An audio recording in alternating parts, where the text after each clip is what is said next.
लंबे समय से देश में जातिगत जनगणना को लेकर के हर तरफ से आवाजें उठ रही थी और अब जो है केंद्र की मोदी सरकार ने इस पर अपनी मंजूरी दे दी है और उसके बाद फिर से एक बार चर्चा की शुरुआत हो गई है। जाहिर तौर पर बिहार में विधानसभा के चुनाव है और बिहार में जाति चुनाव में कितने मायने रखते हैं ये किसी से छिपी हुई नहीं है। इस पूरे मसले पर हमारे साथ विवेका जी हैं चर्चा करने के लिए। विवेका जी, समय, परिस्थिति, ये तमाम चीजें महत्व रखती है और अब तक जिस बात की चर्चा या कह सकते हैं कि लंबे समय से जो है विपक्ष कई बार गोलबंद हुए, ठीक है, मुख्यमंत्री नीतीश कुमार अभी बीजेपी के साथ है, लेकिन जब तेजस्वी के साथ थे तो फिर उसमें भी जो है बातें हुई थी कि नहीं जातिगत जो है जनगणना होना चाहिए, हुआ भी और इसको लेकर के कई सारी बातें हुई। सामने बिहार में विधानसभा के चुनाव हैं और अब केंद्र की मोदी सरकार ने जिस तरीके से मंजूरी दे दी है जातिगत जनगणना को लेकर के, इसको किस नजरिए से पहले देखते हैं? देखिए, केंद्र की मोदी सरकार, मोदी कैबिनेट ने कल इस पर मुहर लगा दी है कि देश में जातिगत जनगणना कराई जाएगी और जो आने वाला जो जनगणना है उसी में जाति का भी कॉलम जोड़ा जाएगा और उसमें जातिगत जनगणना का काम होगा। अब सरकार के इस निर्णय के बाद सभी दल के जो नेता हैं वो अपनी उपलब्धि लेने में लग गए हैं। भारतीय जनता पार्टी कह रही है कि हमारी सरकार ने ऐसा किया, कांग्रेस पार्टी राहुल गांधी कह रहे हैं कि मेरे दबाव में ऐसा किया गया, लालू प्रसाद यादव कह रहे हैं कि मेरे दबाव में ऐसा किया गया। यानी कि ऐसा कोई भी दल नहीं है जो अपनी उपलब्धि लेने की कोशिश नहीं कर रही है। सभी दल के नेता कह रहे हैं कि मेरी वजह से हम लोग लगातार डिमांड कर रहे थे, इस वजह से केंद्र की सरकार को ऐसा करने पर विवश होना पड़ा है। लेकिन हम लोग बिहार से इसको जोड़ेंगे। बिहार में विधानसभा के चुनाव हैं और विधानसभा के चुनाव से ठीक पहले मोदी सरकार ने यह बड़ा फैसला, देश लेवल का फैसला लिया कि पूरे देश में जातिगत जनगणना कराई जाएगी। वैसे बिहार में जातिगत सर्वे हो चुका है, जातिगत जो सर्वेक्षण है उसकी रिपोर्ट भी आ गई है, कौन जाति सबसे ज़्यादा है, कौन गरीब है, कौन अमीर है, किसकी शैक्षणिक स्थिति क्या है, तमाम चीज़ों की रिपोर्ट बिहार में आ गई है। नीतीश कुमार, हमें याद है कि नीतीश कुमार के नेतृत्व में जब एनडीए की सरकार थी बिहार में, तब नीतीश कुमार ने इसकी शुरुआत की। नीतीश कुमार पूरे डेलीगेशन के साथ केंद्र में गए, प्रधानमंत्री मोदी से मिले, लेकिन मोदी की तरफ से कह दिया गया था कि अभी चूंकि यह देश लेवल का बात है, अभी इस पर हम लोगों ने कोई निर्णय नहीं लिया है, आप लोग अगर अपने स्तर से करा सकते हैं आप कराइए, उसमें इसमें कहीं कोई ये नहीं है, लेकिन आप जनगणना नहीं करा सकते हैं, क्योंकि जनगणना कराना केंद्र सरकार का काम है और राष्ट्रीय काम है और केंद्र सरकार के जिम्मे है।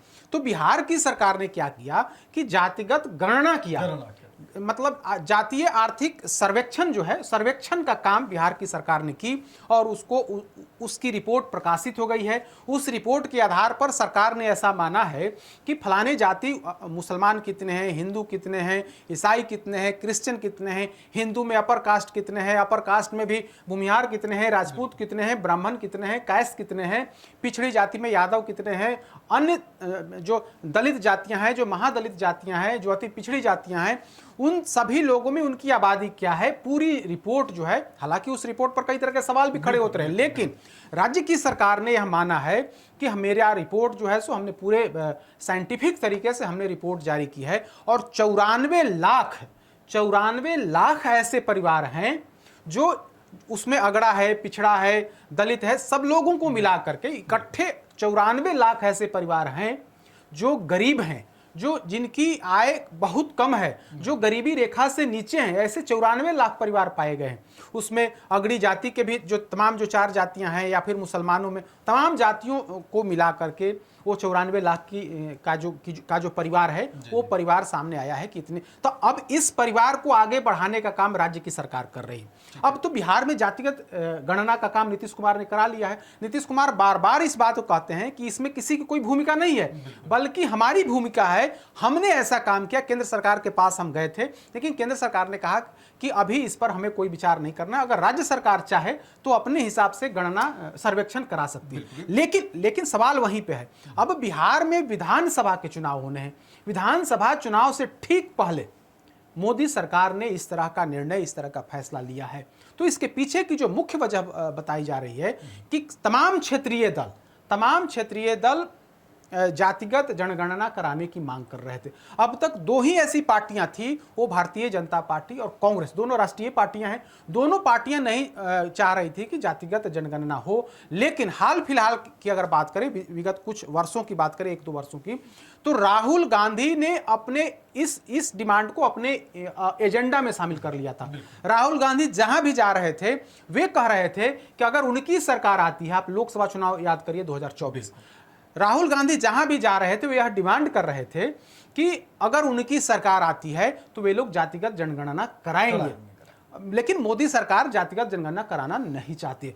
राहुल गांधी अभी हाल फिलहाल में बिहार आए थे, उन्होंने भी कहा था कि जातिगत जनगणना हम लोग कराएंगे, अगर सरकार आती है तो हम लोग कराएंगे। विवेका जी, इसमें महत्वपूर्ण पहलू ये है क्योंकि जाहिर तौर पर बिहार में इसी वर्ष विधानसभा के चुनाव हैं, कितना फायदा मिल पाएगा, केंद्र की मोदी सरकार ने की है, जाहिर तौर पर बिहार में एनडीए की सरकार है, कितना फायदा मिल पाएगा? क्योंकि अभी तक जो बातचीत हो रही थी, जो चर्चा हो रही थी, और देखिए नीतीश कुमार के ऊपर सवाल भी उठे हैं, जैसा आपने कहा भी कि जो नीतीश कुमार ने करवाया बिहार में जिस तरह से गणना को लेकर के, उस पर भी सवाल उठे हैं। कई अलग अलग जो समूह हैं, जाति हैं या जो नेता हैं, वो सवाल उठाते हैं कि नहीं, हमारे जाति को कम करके दिखाया गया है, और उसके लिए वो गोलबंद की बात करते हैं, तमाम तरह की बात करते हैं। लेकिन ऐसे में अब केंद्र की मोदी सरकार ने जिस तरह से मंजूरी दे दी है, क्या वो चुनाव में इसका फायदा ले पाएंगे, या इसका फायदा वाकई चुनाव में किधर देखिए, जब क्लियर है, कॉन्सेप्ट क्लियर है, बिहार में जातिगत गणना हो गई, उसकी रिपोर्ट प्रकाशित हो गई, उस आधार पर किस जाति कितनी आबादी, यह भी क्लियर है, यह पब्लिक डोमेन में है। बिल्कुल। अब जबकि राष्ट्रीय जो केंद्र की सरकार जो है जातिगत जनगणना कराने का निर्णय ली है, तो इससे बिहार को क्या फायदा होगा? बिहार में मैक्सिमम लोग समझ रहे हैं कि हमारी जाति कितनी है, सब एक पूरी रिपोर्ट आ गई है। लेकिन जो मुख्य मकसद है, केंद्र की सरकार का जो मुख्य मकसद है कि जो विपक्षी पार्टी जो एजेंडा बना करके चल रहे थे, जो विपक्षी पार्टी के नेता, चाहे राहुल गांधी हो, लालू प्रसाद यादव हो, या अन्य दल अखिलेश यादव हो, या फिर अन्य दल के जो नेता हों, वे इसे एजेंडा बना रहे थे। वे यह बता रहे थे कि देखिए, केंद्र की सरकार जातिगत जनगणना नहीं करा रही है, यह पिछड़ों, अति पिछड़ों के हिमायती नहीं है, यह सरकार गरीबों की हकमारी कर रही है। तो कह सकते हैं कि जो मुख्य एजेंडा था, जो राहुल गांधी का जो हथियार था, उस हथियार को भोथर करने के लिए, आप उसको बिहारी भाषा में कहें तो उस हथियार को कुंद करने के लिए, जो आपकी जो सबसे बड़ा आपका मुद्दा था, उस मुद्दा को खत्म करने के लिए अब राहुल गांधी क्या कहेंगे? राहुल गांधी तो यह कहेंगे, ठीक है, आप कह सकते हैं कि हमारी डिमांड पर केंद्र की सरकार ने ऐसा निर्णय लिया, लेकिन केंद्र सरकार ने निर्णय तो ऐसा लिया, तो जो इनकी जो मुख्य डिमांड थी कि केंद्र सरकार यह काम करा नहीं रही है, उस डिमांड को कहीं न कहीं से खारिज कर दिया। जो इनका मुख्य हथियार था, उस हथियार की धार को चोट पर प्रहार किया है, और उस हथियार के प्रहार को कुंद करने का काम किया।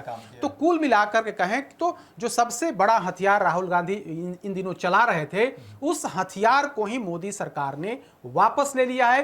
केंद्र की सरकार ने निर्णय लिया है कि इस बार जो जनगणना का काम होगा, उसी में जातीय जनगणना हम लोग कराएंगे। और उसकी महत्वपूर्ण सवाल एक और ले लेंगे विवेका जी, क्योंकि जो चर्चा आखिर जातीय जनगणना की जो बात हो रही है, तो उसमें यही है कि आरक्षण में ज्यादा से ज्यादा हिस्सेदारी, भागीदारी, जिनको जो मिलना चाहिए, क्योंकि चीजें क्लियर हो जाएगी तो लोगों को मिलेगा। और दूसरी बात है कि सत्ता में आपकी भागीदारी कितनी है। क्या वाकई जो जितनी भी पार्टियां हैं, जो भी बातें करते हैं अभी तक कि नहीं ठीक है हम जातीय जनगणना करा लेंगे, गरीब, दलित, महादलित, अति पिछड़ा समाज की बात वो करते हैं, क्या क्योंकि जब तक आप उस जगह भागीदारी नहीं देंगे, सत्ता में जब तक ऐसे लोगों की जब बात करते हैं, तो सत्ता से ही ताकत मिलेगी।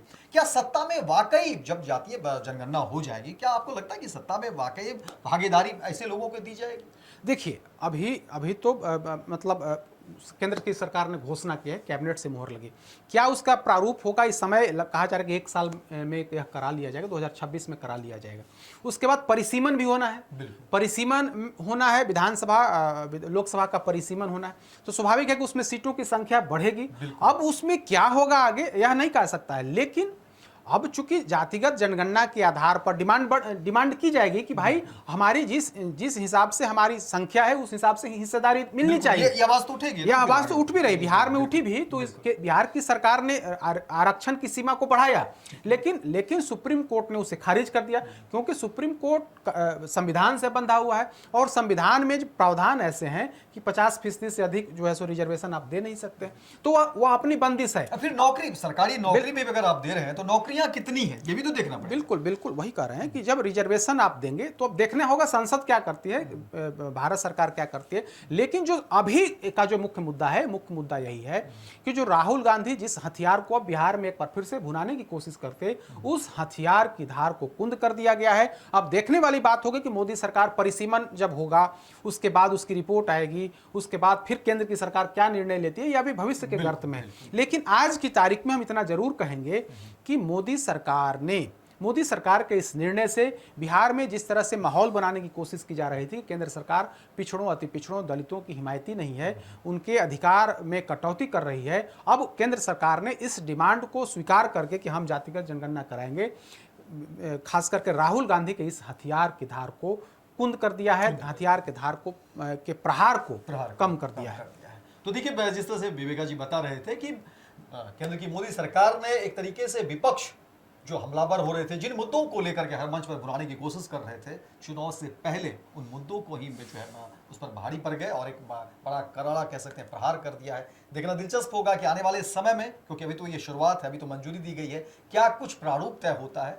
लेकिन सवाल कई सारे हैं इसमें कि आखिर क्या वाकई जिन जातीय जनगणना की बात हो रही है उससे कितना फायदा हो सकता है आरक्षण को लेकर के, चाहे नौकरी को लेकर के, और सत्ता में कितनी भागीदारी होती है, और कौन कौन से पार्टी जो अब तक आगे आकर के बातें कर रहे थे वो कितनी भागीदारी देते हैं, ये देखना दिलचस्प होगा। फिलहाल इस खबर में इतना ही, दीजिए इजाजत। लेकिन दिन भर की तमाम खबरों को देखने के लिए देखते रहिए first Bihar Jharkhand. Panorama group, जो सोचता है वो करता है, आपके अपने सपनों का आशियाना। ये लो मुंह मीठा करो, आज मैंने अपना जॉब छोड़ दिया, अब हम पूर्णिया वापस जाएंगे। जॉब छोड़ दिया है? मतलब ये घर कैसे चलेगा, हम करेंगे क्या, और माँ बाबूजी क्या बोलेंगे? इसलिए मैं एक और मिठाई का डब्बा लाया, अपने बिजनेस के लिए लोन अप्रूव हो गया। अरे लोन अप्रूव हो गया वो तो ठीक है, लेकिन पूर्णिया में हम रहेंगे कहाँ? अपना घर भी तो नहीं है वहाँ। इसलिए तो एक और मिठाई का डब्बा अलग से लाया हूँ।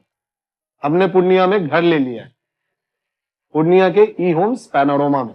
पूर्णिया में पैनोरमा ग्रुप लेकर आए हैं ई होम्स पैनोरमा, बड़ा घर, आलीशान जिंदगी और अत्याधुनिक सुविधाओं के संग। अरे अरे, अब क्यों मुंह मीठा करवा रही हो? क्योंकि हम घर वापसी जो कर रहे हैं। घर वापसी की खुशी पूर्णिया में ई होम्स पैनोरमा के संग।